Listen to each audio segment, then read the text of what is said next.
Everybody, we're over here at the Windows Home Server group, and I'm talking to Fabian. And tell me a little bit about yourself. Where do you come from? How long have you been at Microsoft? Hi, my name is Fabian. I'm working for Microsoft around 3 years now, not 3.5 years, 3 years in Germany as a student partner. I was part of the student partners program in Germany. I was a senior student partner, had a local team, and we did junior evangelism basically for students at universities. So I'm pretty familiar with Channel 8, Channel 9, so that's kind of, And I'm now here for about 5 months, 6 months in the home server team. I did an internship here before, so I knew what I'm kind of up to when I come over here, when I moved over here. So, and now I'm a program manager for the SDK, for everything that goes to the client from home server, so client deployment. And I'm also owning the add-ins tab. So you know, home server is extensible through via add-ins. So the add-ins tab on the dashboard, kind of my baby now. So we're here today to talk about the Windows Home Server SDK. And we had one before, but this is a new one. Right. And what's new in this version? So when we compare that, the new SDK to the old SDK we had in V1, that was basically, you had to go and copy all of the assemblies you need to have. You had to go manually to the server and do that. So the SDK really was just a description of how to do things rather than helping you to do these things. So, and all the overall amount of information was, at least what we delivered from a Microsoft side, was kind of limited. So our great enthusiast developer audience got into that gap and filled it with blogs and very helpful content. So we want to keep that way, but we also want to move to an SDK that also gives more guidance, gives you more help, so that we actually deliver you a better experience when working with the SDK, especially because the SDK now has vastly grown. So we now have a much bigger amount of extensible areas. So do we have an idea of how many people are using our SDK? Right now we can track the beta downloads. So if we can go, everybody who wants to participate in the SDK and in home server in the beta can go to Microsoft Connect and look at the home server offering there. It's free. Everybody can just go and download the home server bits and can download the SDK from there. And we have around 1,400 people using the SDK right now, or at least downloading the SDK. So that is many more people than we anticipated working with the SDK in such an early phase of the cycle. So, do we know how many applications have been developed for Windows Home Server, or at least some kind of ballpark? Right now, we are also, I don't really have good numbers for that. Because that's kind of, everybody's currently developing, using it. We get feedback via Connect, so we try to help them to get these things done, because of course we want them to build the add-ins and have them ready when we ship the product at one day. So we're in the process of having that, and that's why I'm not having really accurate numbers there. But there are kind of a lot of V1 admins or add-in developers try to port their add-in to V2, and this is actually, it's for many, it's not a big impact. It's not a big change for them, but you have to recode. So this is always like, you have to do work, and that's why we kind of want to make it as easy as possible to use the new SDK to get that work done. What are the applications that stand out that have been developed for Windows Home Server? What are the ones that are most popular, or that you guys talk about on the team here? For being a European, it's always about energy consumption. It's about being energy conscious, and so when I came to the team, we started talking about the green wave. Everybody's riding on the green wave right now. Everything has to be green in some sort of way.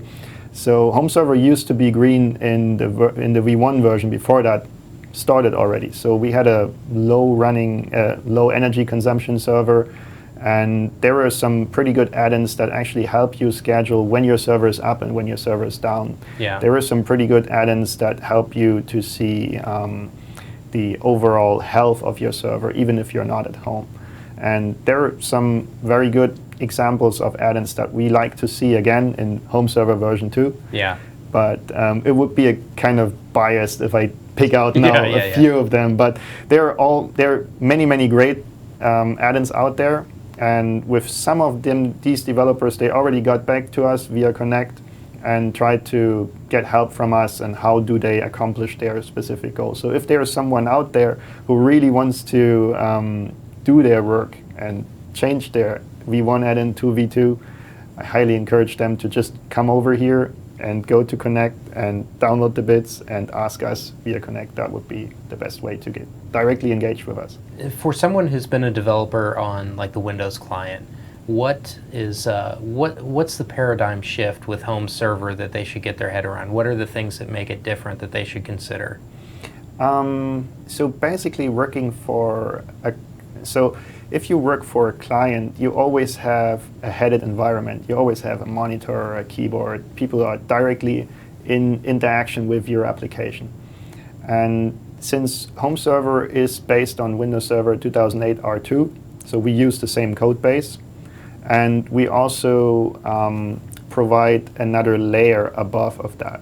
So we really weave into all the essentials that you can use with Windows Server 2008 R2. So you can even use their SDK if you have something that that's specific to a server that's not specific to Home Server, for instance. And at that point, you can use their SDK to actually target the server components. And on the higher level, on the what is Home Server all about, you use the Home Server SDK.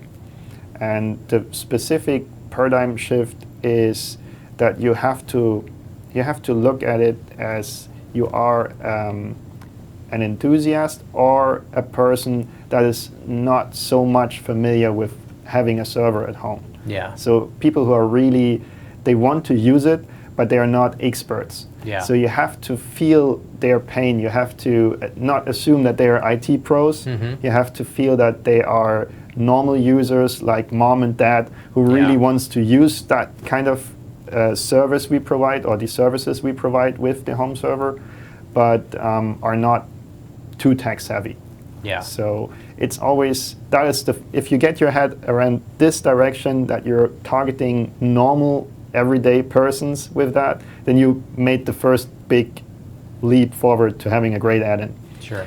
And the second one is that we have a set of extensible areas, and you should pick the right ones. So there's, for instance, in the last webcast with Jonas, you talked about all these areas we have. Yeah. And for instance, the dashboard, of course, is extensible, which used to be called a console in V1.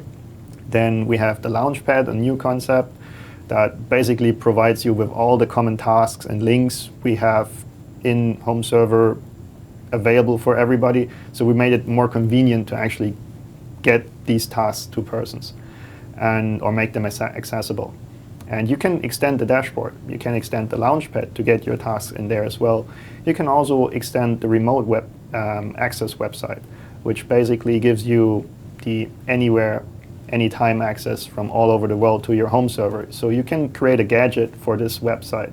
You can have your own add-in talking to your long-running service on the Home Server and just doing tasks from right there. And there are many extensibility areas which you should consider and pick the right one that you deem useful for the user, for the end user. So someone downloads the SDK, they get started with it. If they want to ramp up their knowledge of it, if they want to, what resources and tools are available to help people learn about the SDK and how it works, what they can do with it? That's a great question. Our SDK consists of a number of ingredients. So we have, of course, there's an API reference that you can go in and check which APIs do we provide to actually get into contact with our already built-in services so that you can question them, that you can get information for them that you might need for your add-in. Then there is a big section that is called How-To, our How-To section, that helps you walk through all the extensibility areas we currently have and gives you best practices, gives you code snippets, and how you can, it walks you through creating your own add-in for that specific area. So you can take that knowledge and hopefully use it to create your own add-in. Another big chunk of that is that we thought about, I told you that we thought about helping the enthusiast community audience to actually provide more help to developers. And it might not be as important for professional developers as it is for the everyday home developer that made Home Server V1 great. So we really want to help the community at that point. And so we are going to create an application that basically helps you to pick the tasks that you want to do with your add-in. So you define the extensibility areas, you define what you want to do, and we create a work plan for you. Basically, we create an ordered list of how you, in what order should you approach your task. And for each of these items, we provide you with resources to actually accomplish your task. So you will be able to find the special how-to section for that. You will be able to find the API reference for it. You will be able to find the sample and templates for it. So there's just another thing. We're going to provide samples and templates. So there will be a Visual Studio solution for every major extensibility area we have that you can just use and learn from it. And we're also going to provide templates that you can use that set up your Visual Studio dev environment in a way that you can go and start coding at the right places. So these samples and templates, they align to each other, and the samples actually use the templates already to create the sample. So, all right, so the SDK right now is .NET 3.5, is that correct? Right. And what are the future plans for that? Currently, we're using .NET 3.5 in our product, as well as in the SDK, of course. Since the preview we did, the public announcement of Home Server V2, was in a pretty early state of the product. We are changing now from .NET 3.5 to .NET 4.0, which is a big shift for many developers. But we also think that a lot of developers could actually make use of some of the .NET 4.0 features. So that's why we do not want to limit ourselves, as well as the community, the development community, to using .NET 3.5. So sure, we are changing to 4.0. And so if someone wants to get started, where do they go to get the SDK? Connect would be Microsoft. So I'm pretty much sure you can put in a nice line here. Yeah. We'll go to Microsoft yeah, Microsoft Connect would be the right place to go there. Download the Visual Studio, download Visual Studio Express, download the bits from Connect that are the server bits, and as well as the SDK bits. Great. And how long have you been speaking English? Around 6 months now. It's pretty amazing. You do quite well. Thank you very much. Well, thanks for having us here today. Yeah, thanks for inviting me too.